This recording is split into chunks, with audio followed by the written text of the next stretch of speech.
السلام عليكم ورحمة الله وبركاته. الحمد لله والصلاة والسلام على رسول الله. أما بعد. அன்பார்ந்த இஸ்லாமிய சகோதரிகளே, ரமதான் பற்றிய குர்ஆனிய சிந்தனைகள் என்ற வகுப்பிலே இன்றைய வகுப்பில் சூரத்துல் பக்ராவின் 185வது வசனத்தில் ஒரு பகுதியை நாங்கள் பார்க்க இருக்கின்றோம். அதுதான் وَلِتُكْمِلُوا الْعِدَّةَ وَلِتُكَبِّرُوا اللَّهَ عَلَى مَا هَدَاكُمْ وَلَعَلَّكُمْ تَشْكُرُونَ. அல்லாஹ் சுப்ஹானஹு வ தஆலா இந்த இடத்திலே எங்களுக்கு என்ன சொல்கிறான்? وَلِتُكْمِلُوا الْعِدَّةَ, இறுதியாக நாங்கள் பார்த்தது யுரீதுல்லாஹு பிக்குமுல் யுஸ்ர வலா யுரீது பிக்குமுல் உஸ்ர. உங்களுக்கு அல்லாஹ் சுப்ஹானஹு வ தஆலா இலகுவையே விரும்புகின்றான், சிரமத்தை விரும்பவில்லை என்று நாங்கள் பார்த்தோம். இது பொதுவாக இஸ்லாத்தினுடைய அடிப்படை விதிகளில் ஒரு விதி. அல் மஷக்கத்து தஜ்ரிபு தைசீர் என்பதாக ஒரு விதிமுறையை புத்தக கலையிலே சொல்வார்கள். அதாவது ஒரு சிரமம் எங்கு ஏற்படுமோ அங்கு இலகு வந்துவிடும் அல்லது சிரமம் இலகுவை கொண்டு வந்துவிடும் என்பதாக சொல்வார்கள். அதாவது விடயத்தை, ஒரு அமலை நாங்கள் செய்யும் பொழுது அல்லாஹ் தஆலா எங்களுக்கு விதியாக்கிய ஒரு கடமையை, ஒரு அமலை நாங்கள் செய்யும் பொழுது அது எங்களுடைய சக்திக்கு மீறி செல்லக்கூடிய நேரத்திலே அந்த இடத்தில் அல்லாஹ் சுப்ஹானஹு வ தஆலா பல்வேறு விதமான சலுகைகளை எங்களுக்கு வைத்திருக்கிறார் என்பது அதனுடைய கருத்து. அதனைத் தொடர்ந்து அல்லாஹ் தஆலா என்ன சொல்கிறான்? வலிதுக்மிலுல் இத்தத, நீங்கள் எண்ணிக்கையை பூரணப்படுத்த வேண்டும் என்பதற்காக. அப்படி என்றால் ரமதான் மாதத்தினுடைய எண்ணிக்கையை முழுமையாக அதிலே நீங்கள் நோன்பு நோக்க வேண்டும் என்பதற்காகத்தான் இந்த சலுகையை உங்களுக்கு அல்லாஹ் தஆலா தந்திருக்கிறார். அதாவது நீங்கள் குறிப்பிட்ட அந்த நாட்களிலே நோன்பை விட்டுவிட்டு ஏனைய நாட்களிலே கதா செய்ய வேண்டும் என்ற சட்டம் எதற்காக உங்களுக்கு தரப்பட்டிருக்கிறது? ரமதான் முழுக்க நீங்கள் நோன்பு பிடித்தவர்களாக மாற வேண்டும். சிலருக்கு நோயின் காரணமாகவோ அல்லது பிரயாணத்தின் காரணமாகவோ இடையிலே நோன்பு பிடிக்க முடியாவிட்டால் அதற்கு பின்னால் ரமதான் முடிந்தவுடன் கதா செய்ய வேண்டும் என்ற சட்டம் இல்லை என்றால், அப்படி செய்ய முடியும் என்ற அந்த சலுகை இல்லை என்றால் அந்த ரமதானை பூர்த்தியாக்க முடியாது. ஆனால் அல்லாஹ் தஆலா என்ன விரும்புகிறான்? நாங்கள் ரமதானை பூர்த்தியாக நோன்பு நோக்க வேண்டும் என்று விரும்புகிற காரணத்தினால்தான் எங்களுக்கு அப்படியான ஒரு சலுகையை அல்லாஹ் தஆலா சிரமம் ஏற்படும் பொழுது நோன்பை விட்டுவிட்டு அதற்கு பின்னால் எங்களுக்கு விரும்பிய நாட்களிலே கதா செய்து கொள்ளலாம் என்ற அனுமதியை தந்திருக்கிறார். அடுத்ததாக அல்லாஹ் தஆலா வலிதுகப்பிருல்லாஹ அலா மா ஹதாக்கும், அல்லாஹ் உங்களுக்கு நேர்வழி காட்டியதற்காக வேண்டி நீங்கள் அல்லாஹ்வை கௌரவப்படுத்த வேண்டும் என்பதற்காக, தக்பீர் சொல்ல வேண்டும் என்பதற்காக இப்படியான ஏற்பாட்டை அல்லாஹ் சுப்ஹானஹு வ தஆலா செய்திருக்கிறார்.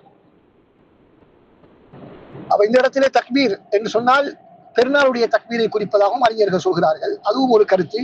அத்தோடு பொதுவாக அல்லாஹ்வை நீங்கள் மகத்துவப்படுத்த வேண்டும் என்பதும் ஒரு முக்கியமான ஒரு கருத்து, அடிப்படை கருத்து. அதுதான் அல்லாஹ்வை நீங்கள் கௌரவப்படுத்த வேண்டும், மதிக்க வேண்டும் என்பதுதான் அதனுடைய முக்கியமான கருத்து. அதிலே ஒரு பகுதிதான் பெருநாளைக்காக வேண்டி நாங்கள் அல்லாஹ்வுக்கு தக்பீர் சொல்வது, பெருநாள் தக்பீர் சொல்வது அதிலே ஒரு பகுதி. அதே போல அல்லாஹ் தஆலா மூன்றாவது சொல்கிறான், வலஅல்லகும் தஷ்குரூன், வலஅல்லகும் தஷ்குரூன், நீங்கள் நன்றி செலுத்தக்கூடியவர்களாக மாற வேண்டும் என்பதற்காக. எனவே இந்த இடத்திலே 3 விடயங்கள் குறிப்பிடப்படுகின்றன. ஒன்று, நாங்கள் வணக்கத்தை பரிபூர்ணமாக செய்ய வேண்டும் என்று அல்லாஹ் தஆலா விரும்புகிறான். இது நோம்பிலே மட்டுமல்ல, எந்த ஒரு வழக்கமாக இருந்தாலும் அதனை நாங்கள் பரிபூர்ணமாக செய்வதை அல்லாஹ் தஆலா விரும்புகிறார். பரிபூர்ணமாக செய்வது என்று சொன்னால் அல்லாஹ் இஹ்லாஸோடு அல்லாஹ்வுக்காக நாங்கள் நபி ஸல்லல்லாஹு அலைஹி வஸல்லம் காட்டிய வழிமுறைப்படி அதனை முழுமையாக நாங்கள் நிறைவேற்றுவதுதான் அதனை பூரணப்படுத்துவது. அது முதலாவது விடயம். இரண்டாவது விடயம், அல்லாஹ்வை கௌரவப்படுத்துவது. அல்லாஹ்வை நாங்கள் கௌரவப்படுத்த வேண்டும். அவன் எங்களுக்கு செய்திருக்கக்கூடிய பல்வேறு விதமான அருட்கொடைகளுக்காக நாங்கள் அல்லாஹ்வை கண்ணியப்படுத்த வேண்டும், கௌரவப்படுத்த வேண்டும். அதே போல வலஅல்லகும் தஷ்குரூன், மூன்றாவது அல்லாஹ்வுக்கு நாங்கள் நன்றி உள்ளவர்களாக நாங்கள் இருக்க வேண்டும். எப்பொழுதும் நாங்கள் நன்றி கடன் உள்ளவர்களாக இருக்க வேண்டும். உண்மையான நன்றியாளர் யார் என்று கேட்டால், அல்லாஹ்வுக்கு நான் எவ்வளவுதான் அமல்கள் செய்தாலும், அல்லாஹ்வை எவ்வளவுதான் புகழ்ந்தாலும், எவ்வளவுதான் வணக்க வழிபாடுகளை எப்பொழுதும் ஈடுபட்டுக் கொண்டிருந்தாலும் என்னால் அவனுக்கு நன்றி செலுத்தி முடிக்க முடியாது என்ற உணர்வு யாருக்கு ஏற்படுகிறதோ அவர்தான் உண்மையாக அல்லாஹ்வுக்கு நன்றி செலுத்துவதை புரிந்தவர். இந்த நோன்பை பொறுத்தவரையிலே அல்லாஹ் தஆலா ஏனைய சமுதாயங்கள் வழி தவறியது போன்று வழி தவறி செல்லாமல் சரியான முறையிலே அந்த நோன்பினுடைய சட்டங்களை பேணி ரசூல் ஸல்லல்லாஹு அலைஹி வஸல்லம் காட்டிய வழி பிரகாரம் எங்களுக்கு சரியான முறையிலே அதனை நடைமுறைப்படுத்துவதற்கு அல்லாஹ் வாய்ப்பை தந்திருக்கிறார். அது அலாமா ஹதாக்கும், அல்லாஹ் உங்களுக்கு நேர்வழி காட்டியதற்காக என்று சொன்னால் இந்த நோன்பை சரியாக பிடிப்பதற்கு ரமதான் மாதத்திலே அந்த பிறையை பார்த்து குறிப்பிட்ட நாட்கள் எந்த விதமான கூட்டல் குறைத்தலும் இன்றி எந்த விதமான வித்தியாசங்களும் இன்றி நாங்கள் சரியான முறையிலே இந்த நோன்பை நோட்பதற்கு அல்லாஹுத்தாலா எங்களுக்கு அருள் புரிந்திருப்பதற்காக வேண்டி நாங்கள் அவனுக்கு நன்றி செலுத்த வேண்டும். அது மாத்திரமல்ல, இந்த நோன்பிலே அல்லாஹுத்தாலா எங்களுக்கு ஏற்படக்கூடிய சங்கடங்களை எல்லாம் கவனித்து சிரமம் ஏற்படும் பொழுது அந்த சிரமங்களுக்கான சலுகைகளை எல்லாம் தந்து எங்களுக்கும் சிரமம் இல்லாமல் அதே நேரத்திலே பெரிய நன்மைகளை ஈட்டிக் கொள்ளக்கூடிய இந்த ரமதானை எங்களுக்கு தந்திருக்கிறான், இந்த நோன்பை தந்திருக்கிறான். அதுவும் இந்த குர்ஆன் இறங்கிய ரமதான் மாதத்திலே அதனை தந்திருக்கிறான் என்ற பல விடயங்களுக்காக இவற்றையெல்லாம் நாங்கள் உளப்பூர்வமாக ஏற்றுக்கொண்டு அல்லாஹ்வுக்கு நாங்கள் நன்றி செலுத்தக்கூடியவர்களாக நாங்கள் இருக்க வேண்டும்.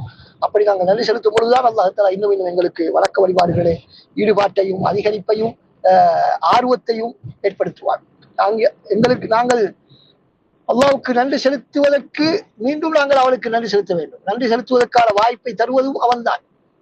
எனவே நாங்கள் எப்பொழுதும் அல்லாஹ்வுக்கு நன்றி உள்ளவர்களாக இருக்க வேண்டும். எனக்காக எங்களுக்கு தந்த ஹிதாயத்துக்காக. என்ன ஹிதாயத்? அதான் இந்த நோன்பை சரியான முறையிலே நோட்பதற்கு அல்லாஹ் தஆலா தந்திருக்கிறார். அதே போல பல்வேறு சட்டங்களை எங்களுக்கு வழங்கி சலுகைகளை வழங்கி எங்களுக்கு ஹிதாயத்தை அல்லாஹ் தஆலா தந்ததற்காக வேண்டி நாங்கள் அவருக்கு நன்றி உள்ளாக இருக்க வேண்டும். வாஹிரு தஅவானா அல்ஹம்துலில்லாஹி ரப்பில் ஆலமீன். அஸ்ஸலாமு அலைக்கும் வரஹ்மத்துல்லாஹி வபரகாத்துஹு.